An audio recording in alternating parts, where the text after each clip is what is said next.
Right to be Read podcast, episode number 69, interview with Simon Danman.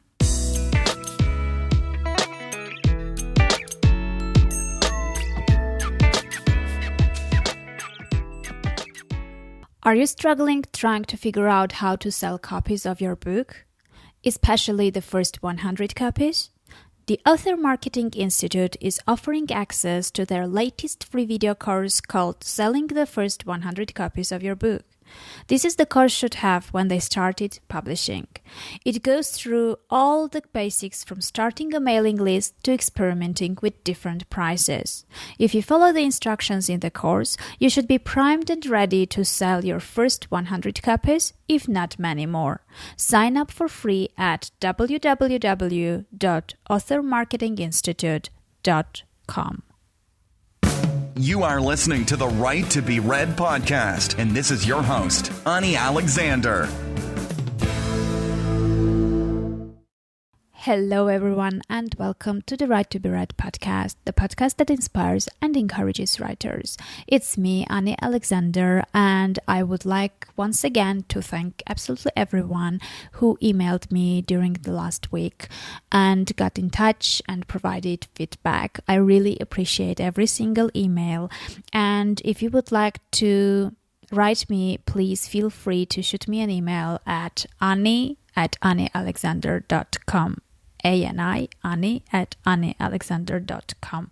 I really love finding out who you are, what stage of your writing you're at, what kind of help you would need, and anything else about you, basically, because the more I find out about you, easier it is to come up with information and content which will be valuable specifically for you.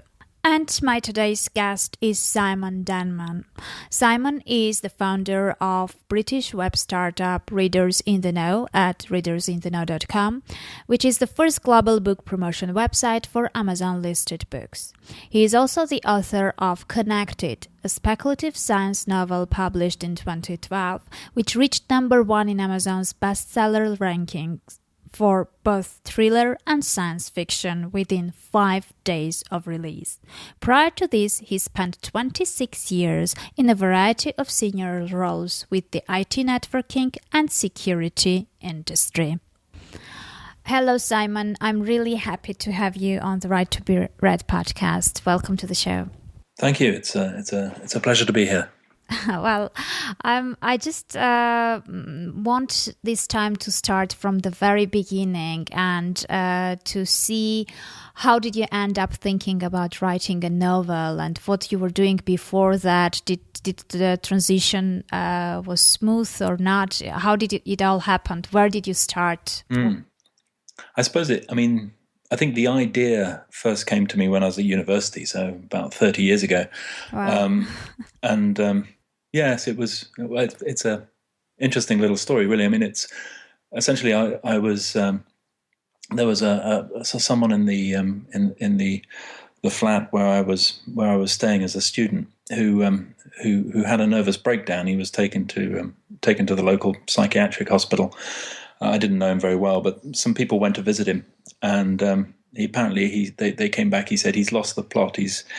He thinks he's discovered the answer to life, the universe, and everything. He knows, it's all to do with concentric circles, and he's drawing these things on the walls of his room and on himself, and he'd completely gone crazy. And everyone was very sad at this, but the idea that sort of stuck in my mind was, well, what if he really had discovered the answer to everything? You would probably seem pretty crazy. Anyway, it was just an idea back then, but I thought it'd be fun to write a book one day about that. And then I didn't really think anything of it for the next 20 years or so. And then I don't know, early, it must have been about 2002, I think.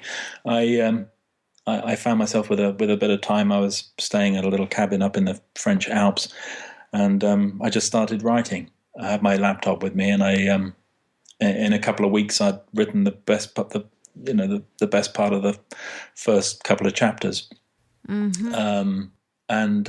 But of course, I had a full-time job and those 3 weeks ended, and I went back to my job, and nothing really happened for the next 7 years. But it was sort of tugging. Every so often I would go and have a look at it, and I'd read through it, expecting to think that it was rubbish and, you know, I should just not waste my time. But every time I read through those first 3 chapters, I kept thinking, I think there is something here. I think this might be a good book. So yeah, 2009, I found myself with a bit of time. I was able to take a bit of time off, about a year and a bit, and I decided to finish the book. So I finished the book, and then I got a job and went back to work again. And for the next couple of years, I sort of polished it, and I got somebody to, you know, edit it. Luckily, I have a good friend who's very good at that. So he was able to suggest the changes I needed to make, as well as obviously correcting all the grammar and spelling mistakes.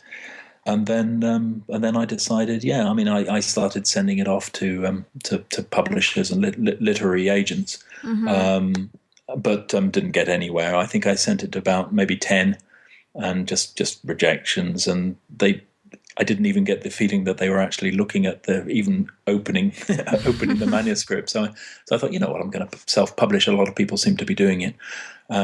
So I did. Had no idea what to expect. My book is. It's unusual in that there's quite a lot of science content, more than more than most fiction books. I go into quite a lot of science theory, physics, and string theory, and quantum mechanics and things.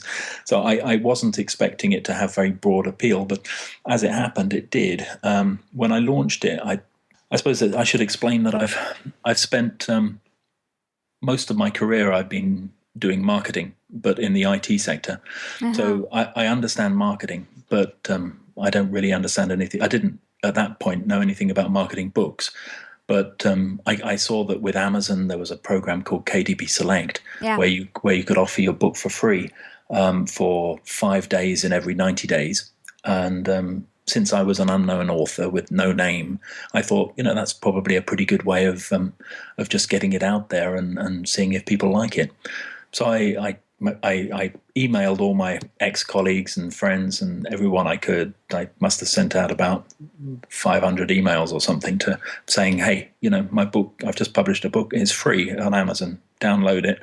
And I gave links to the Amazon apps for those that didn't have Kindles. And I think probably maybe 50 of them probably downloaded it, which seemed to just sort of trigger things off. I think it was easier back then. This was 2012 when I first published it, June 2012. There wasn't quite as much competition then as there is now.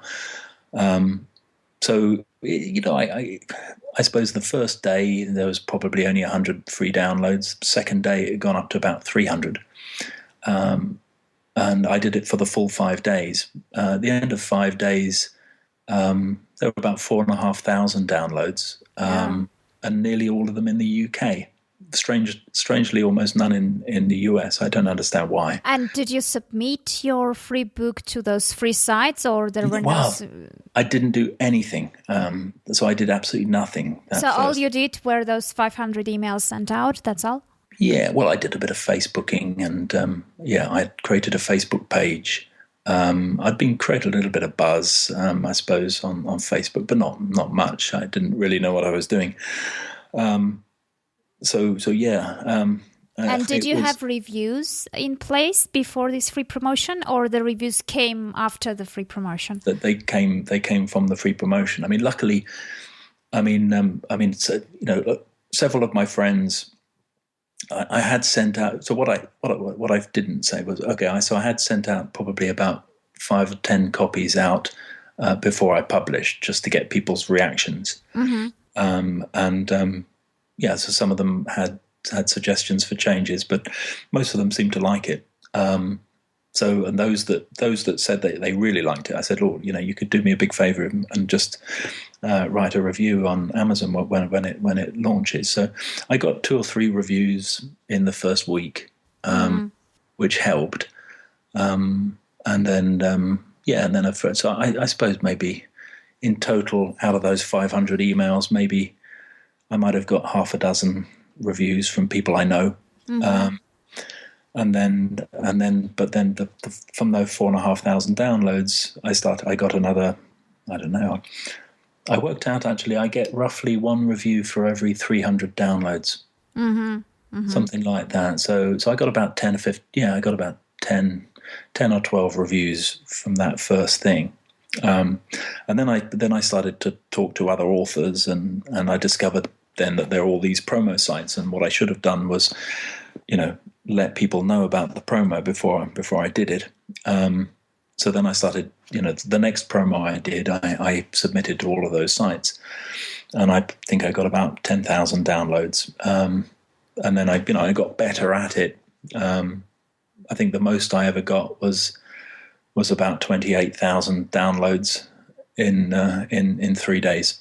So in the last couple of years, I suppose I don't know. The book has been downloaded about 120,000 times, something like that. Some of those, obviously a good proportion of those were sales.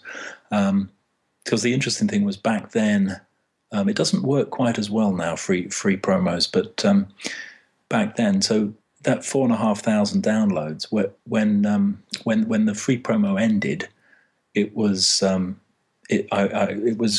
getting about it was selling about 200 copies a day at the full value.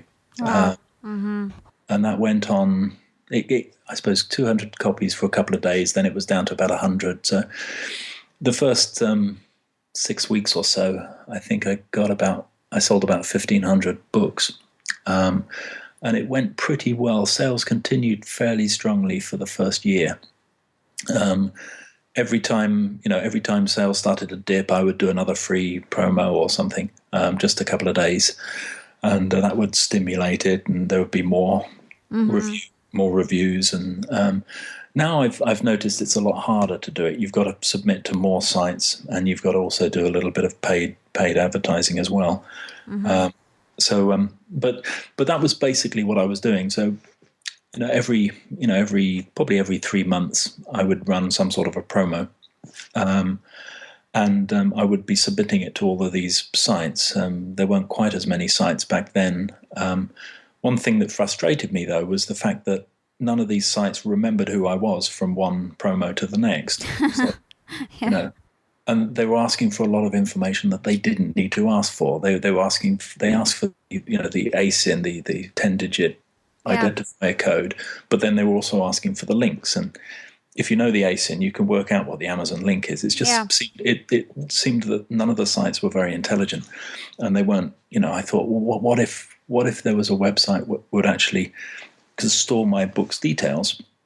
In fact, why not then? They could display my book permanently on the site, and then when I wanted to run a promo, I could just then schedule the promo, just a few clicks, and basically put in the dates, select the book I want to promote, and do that. And then when I started to think about what would be my perfect promotion site, I started to think of all sorts of other things, like the ability for people to say, okay, this book looks interesting, but it's not on promo now.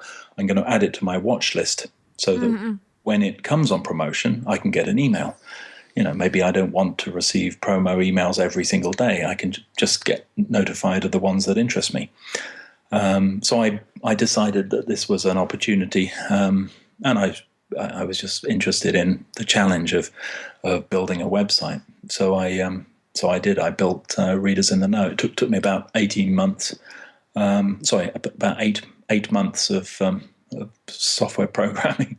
Yeah, it's you did it yourself? I did it myself, yeah. Wow. Okay, so it's a website both for readers and authors, which connects both, and readers can monitor and be notified when the book they like is being on sale, right? Yeah, exactly. For free promotion. Yeah. The idea is that readers, obviously it's completely free to join up. Readers, then you can set quite detailed reading preferences. So what sort of books you're interested in, the type of genres that interest you, what sort of content you want to be shown. So if you don't want any explicit sex, then you can say you don't want that, and you won't see any books on the site that contain it. So you set your preferences, and then once you've done that, all the books you see will be listed according to the order you see them, will be listed according to how well they match your preferences. So, the ones that are most interesting should be at the top of the page. And then you can look through that whenever you want, add them to your watch list, get notified when they are discounted or free or any kind of giveaway promotion is run on them. So that's the idea behind it. And for the authors, it's a paid feature? Well, yeah, the way that works is because it's obviously a news site, and it's completely free for 60 days. So you get to try it out. Unlimited. You can run as many promos as you want within reason, and you can add as many books as you want. And for each book, you can have the Kindle edition, the paperback, audio, whatever. Everything can be listed.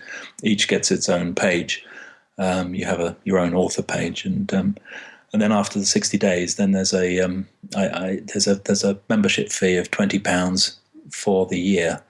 And that covers first 3 books. If you want to add other books, then it's £1 per year for each other book. So, and the idea then is, and you can carry on promoting your book as much as you like. You can also schedule author events, which means that they will appear on the homepage once you're logged in. And if members can follow you as an author. So that they can be notified when you launch new books or have a reading or a signing or whatever. So any type of author events. Yeah. So how many readers do you have registered on this website? We're getting up to about 3,000 now, it's going pretty well. The 60-day free trial means that you get a lot of people signing up. Quite a lot of authors have, signed up, added their books, but then didn't really promote it. So then at the end of the 60 days, their books disappear from the site. But we're getting a gradual increase in quality books and authors. Really, it's working pretty well. And do I understand correct that it's more about the UK market, the Amazon UK? Well, no. I mean, this was another thing that I wanted to do, because at the time when I was promoting my book, when you submit your details, it says give us the link to Amazon, and what they mean is the link to Amazon.com. And then certainly most US authors don't realize that people in the UK, for example, can't actually buy from Amazon.com. We have to buy from Amazon.co.uk. So being sent in by email a link to Amazon.com is not really very useful, because you then have to, you have to know how to change the URL so that it goes to Amazon.co.uk or go to Amazon.co.uk and then search for the book again. So you're going to lose a few readers. So one of the things I wanted to do was, wherever in the world you are, it will show you the right pricing and the right links. And obviously, since I'm based in the UK, I've been advertising it quite heavily in the UK. But the US market is very much bigger. So for a while, there were more UK members than US. Now I think the US has overtaken. So I can't remember that there's a stats page actually which gives you the breakdown by country. So it's kind of half and half, but there's slightly more in the US. Canada is increasing, and there's now a few in Australia, I think. And okay, I just checked. So it says 40.9% UK and 48% US. Yeah. There you go. Yeah, that's it. Okay. Now, why I was asking was, it's I don't know if it's still the case, but I have noticed that, for example, when I was running the free promotions for my books, the US market is obviously bigger, but if I managed to have a substantial number of downloads in the UK, I had much higher ratings for the book compared to the same amount if it was in the US. So it was easier kind of to make it climb higher if I was tapping into the US market somehow. I think you're right. There are some other things that I don't know whether maybe Amazon's recommendation algorithms sort of maybe slightly favor UK authors and promoting to the UK audience. I don't know whether there's something like that going on, but I've noticed the same thing that you see, because 4,500 downloads, that first promo I did, in the US wouldn't have really done very much for me at all. Mm-hmm. The fact that about almost 4,000 of those 4,500 downloads were in the UK meant that it was number one on the bestseller list for both thrillers and science fiction.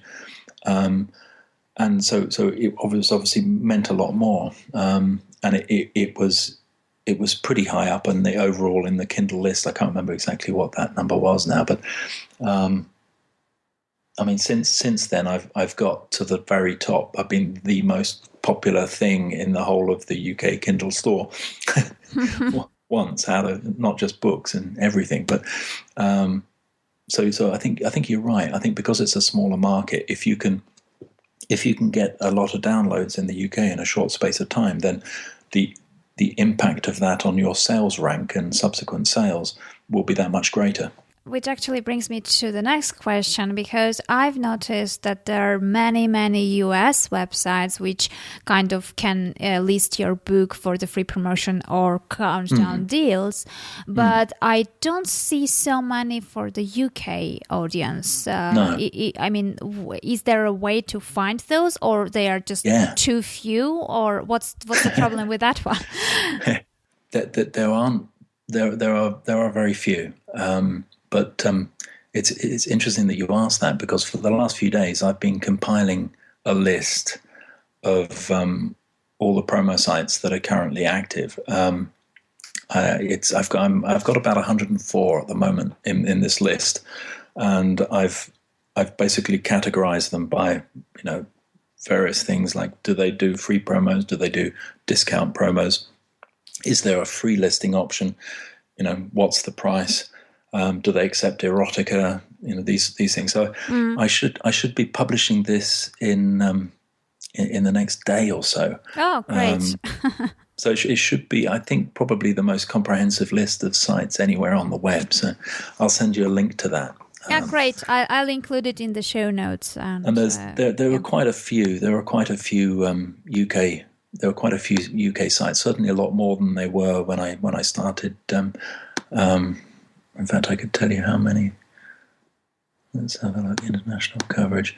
1, 2, 3, 4, 5, 6, 7, 8, 9, 10. Yeah, there's sort of 10. So out of 100 something. Yeah, out of 100 and something. Yeah, so still not that many, but but yeah. So it's growing. It's just just another tip, because I was just thinking that maybe US writers could target the UK market, and definitely that would make them much easier to climb the charts somehow. No, definitely. I mean, the challenge, I suppose, with any book site, I mean, there's a couple of sites that got in quite early. Like the eReader News Today.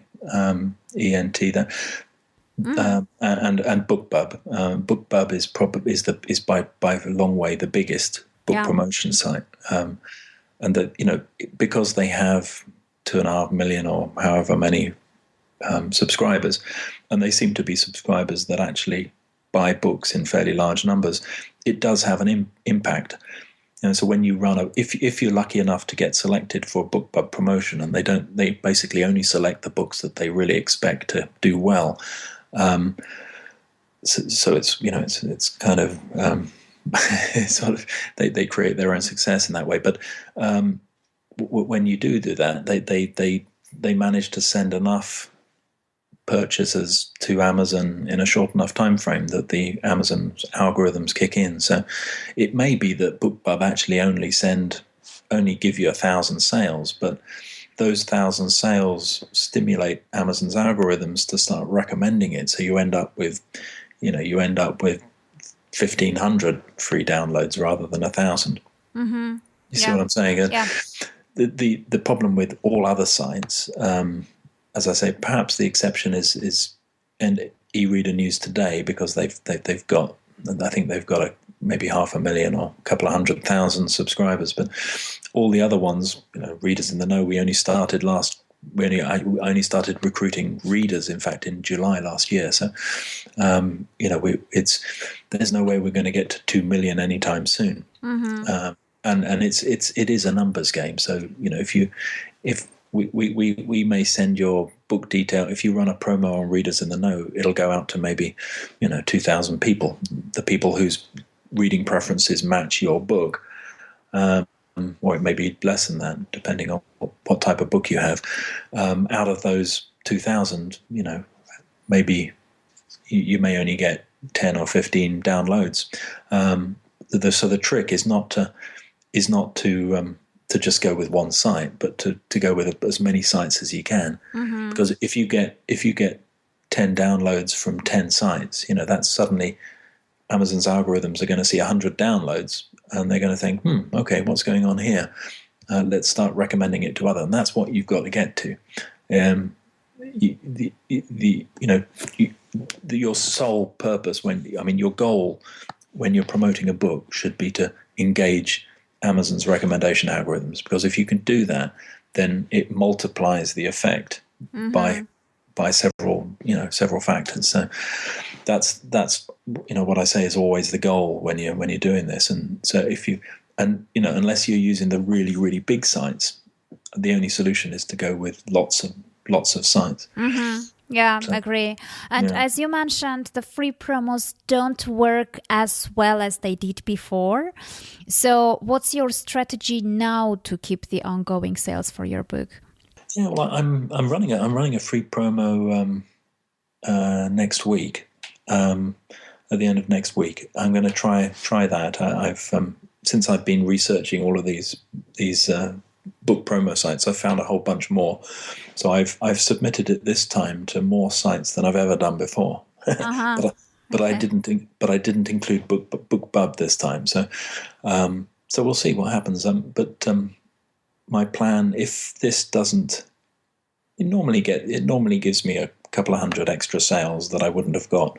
It takes, typically what happens, I run a free promo, a couple of days or a day goes by when the promo ends, when I get only 1 or 2 sales, and then they start to trickle, and then it ramps up, and if I'm lucky, I'll end up with 20 or 30 sales a day for a few days, and then it'll trickle off, and by the end of a few weeks, I will have sold probably an extra couple of hundred books. Whether that will happen this time, I don't know. Maybe it'll be more, maybe it'll be less. If that doesn't work, then my next thing, I'm going to go back to the Kindle countdown deals. Mm-hmm. So discounting the book down to $1.99 or down to 99p, and doing that in both the UK and the US. I did that a couple of times before, and it worked pretty well. So I think you just got to keep experimenting, really. Record what you do, remember what you did, and just try different things. If the KDP countdown deals don't work for me, then I'll probably try taking my book out of KDP Select and going through other retail outlets besides Amazon. So far, I've only ever sold through Amazon, but that may change. Yeah, I see. So are you writing another book right now? I'm desperately wanting to get back into that. Unfortunately, right now, the website is taking up most of my time. I did start a second book, and I do want to get back and finish it. But I'm probably not going to get a chance for a few more months yet. And is it in the same niche? Is it science fiction and... It's a sort of kind of speculative science thriller. Yeah, it's some people say it's the book. It's not so much science fiction. It sort of falls between genres. It's not what most people expect from science fiction. It's more of a mystery thriller with elements of science. But anyway, yeah, it'll be similar but different story, different characters, and yeah. I see. So are you working on this website full time, or you're still working full time and doing the website? I'm working on the website. Yeah, mostly for the last year. It's been pretty much full time. I'm also doing a little bit of consultancy, and because it's obviously at the beginning of any business, basically everything that the website is earning in terms of renewal fees is being reinvested in advertising the site at the moment. So I'm not actually drawing any money from it myself. So it's it's quite a lot of work. Yeah, well, I see. I mean, why I was asking was that usually novels take a long time to write and later on prepare for publishing. So it's not like the nonfiction books, which you can basically have one book every 2-3 months or even one per month.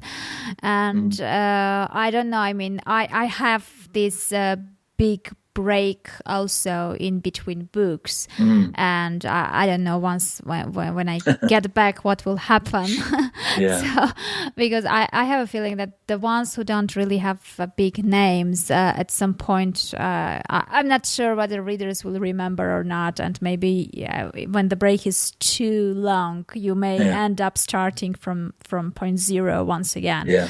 Unless you have an email list which you can approach later on of people who liked your first book, and then no, it's tough. I mean, some authors manage to get a book out every few months, but I'm not one of those. I think this book will take pretty much a solid year. And possibly longer if you then factor in the editing and the preparation for launch. But yes, I'm really dying to get back to it, because I think that's what most of us really want to spend our time doing, is writing. Yeah, exactly. And there are so many other things that come in between, and I've got 2 small toddlers as well. We got twin 2-year-olds, so that takes up a fair bit of time as well. Yeah, well, it's a challenge actually, but it's and I've realized, I don't know, I mean, recently I started writing my very first nonfiction book, and I realized that the whole thing is so different. And writing fiction and nonfiction is a completely different experience, and you feel differently, and the process is different, and I don't know, I mean, completely different mindsets needed for those. And I guess that although fiction takes longer, but it's much more exciting, to be honest. Yeah, I think so. Yeah, I've never written non-fiction. I've written, obviously, I've done a lot of writing for my job over the years in marketing, but they're more sort of technical business type things. So yeah, it's well, non-fiction is similar to what you've done.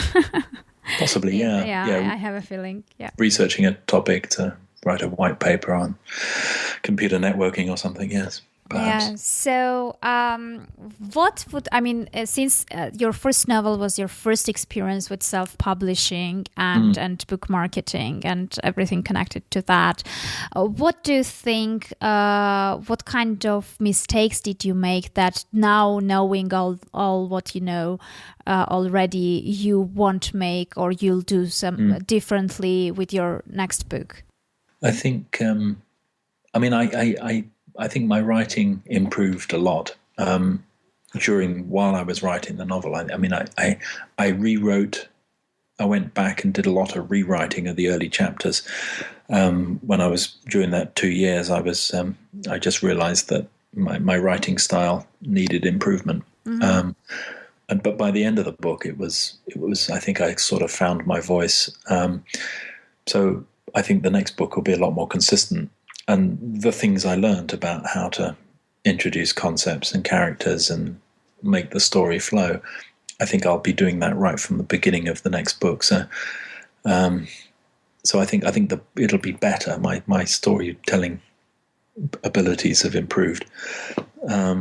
in terms of the marketing, I think I'll probably have quite realistic expectations because I've been in communication with a lot of authors. Obviously, a lot of authors on Readers in the Know.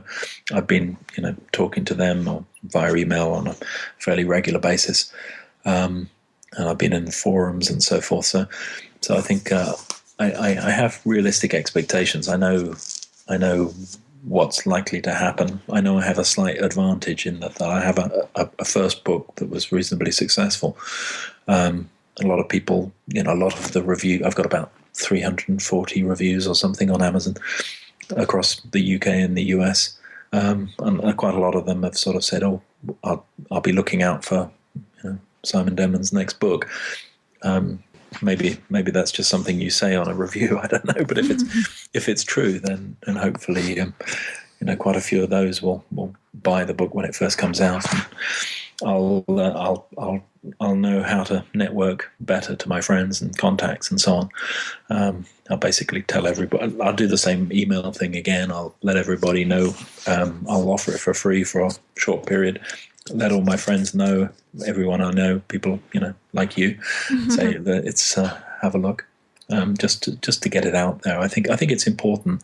I think some authors they want to just sell the book straight away. They don't want any copies to go out for free. They think that somehow they're missing out on potential market. But my view is different. You just you're just a needle in a giant haystack. And the only way you can make that needle stand out is to either spend a lot of money on advertising and promotion, or you use discount and free promotions. And it seems to me the most cost-effective way of getting out there is just to give it away free for a few days, discount it to 99 cents, 99p for a few days every so often. Just get lots of people out there reading it and reviewing it, and then the sales will follow. There are millions and millions of people who buy books. You don't need to be selling your books to your friends. Yeah, exactly. And I think that this fear is not justified because actually, if you are a writer, you will be writing periodically or ideally all the time, which means that this is not your only book. And if you give out a certain amount for free, it doesn't mean that, you won't be making money on long term, because it's kind of a long-term process, especially for fiction writers. It's not a short-term goal to just, publish and sell this book and then go to the other one. It's a really kind of, long stretch, and it's, you will still have opportunities to sell books later on, even if you give out your first one. Oh, yeah, absolutely. And I would far rather sell 20,000 books at $1 than 1,000 books at $20, So I think that's why I sort of side with Amazon rather than the Hachette in the recent disputes, because I think that's what Amazon. I think Amazon, they realize that you're not competing with other books. You're competing with Candy Crush. You're Facebook, and people. There's so many other demands on people's time now. That you need to get. You need to get it down to a price that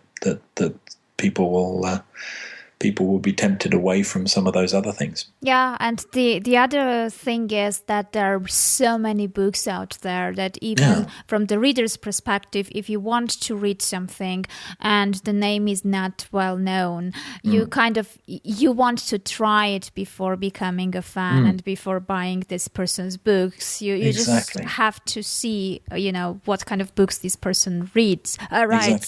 Exactly. And that means that, lower the barrier for trying, the bigger chances will be that these people will try reading your book. Yeah, no, I couldn't agree more. It's a risk, isn't there? There's a risk. I did a blog post of, there's a risk in trying a new author. Yeah, there is, because you kind of, I'm not from those people. I usually kind of give the book a chance of 30 to 50 pages maximum. If I don't like it, I don't like it. I don't force myself to read it until the end. But there are many people who have to finish the book if they have started, no matter whether they like it or not. And then it means that it's a very big amount of time they will be wasting. So it's even riskier for those people. Yeah, that's right. That's right. Yeah. That's right. Yeah. Well, I mean, I don't know. Would you kind of like to wrap up the things by giving advice to newbie writers? Like, if someone is just starting, what kind of advice would you give him? I mean, just write. I mean, that's the thing. I mean, I would say don't think too much about selling your book while you're writing. I mean, I've seen people on forums saying, "Oh, I think there's a big market for this type of book. I'm going to write this book." I think that's the wrong approach. In my personal view, I think you've got to write what you're passionate about. If it's a story that you just have to finish, then you just need to write and just keep writing and keep reading. We need to read a lot of books, read good books, so you understand how to put stories together. Just keep reading, keep writing, and when you've got the book out there, then start looking, start thinking about,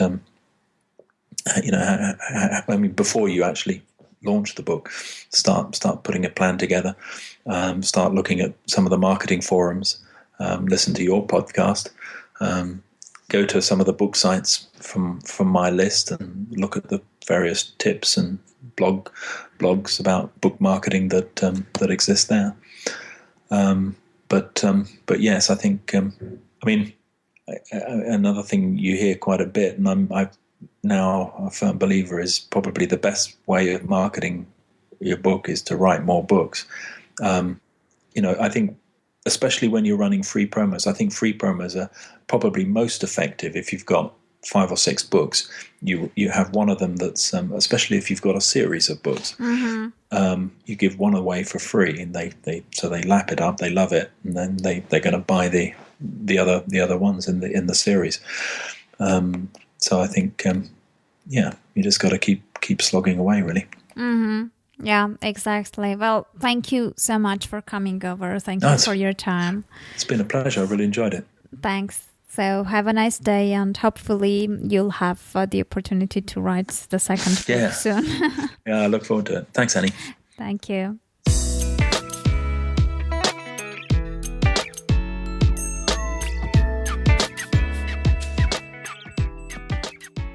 Are you struggling trying to figure out how to sell copies of your book, especially the first 100 copies? The Author Marketing Institute is offering access to their latest free video course called Selling the First 100 Copies of Your Book. This is the course should have when they started publishing. It goes through all the basics from starting a mailing list to experimenting with different prices. If you follow the instructions in the course, you should be primed and ready to sell your first 100 copies, if not many more. Sign up for free at www.authormarketinginstitute.com. Well, it seems like that's it for today. Simon has put together, as we spoke during the interview, the 120 book promotion websites with all the details, and the link to that list is in the show notes at www.anniealexander.com/69. So you can check out the link and get all the 120 websites that promote free or discounted books. Well, it seems like that's it. Take care, have a nice day, and if you would like to help me out, please subscribe to the podcast and also rate and review it on iTunes and Stitcher. Thanks a lot. Bye.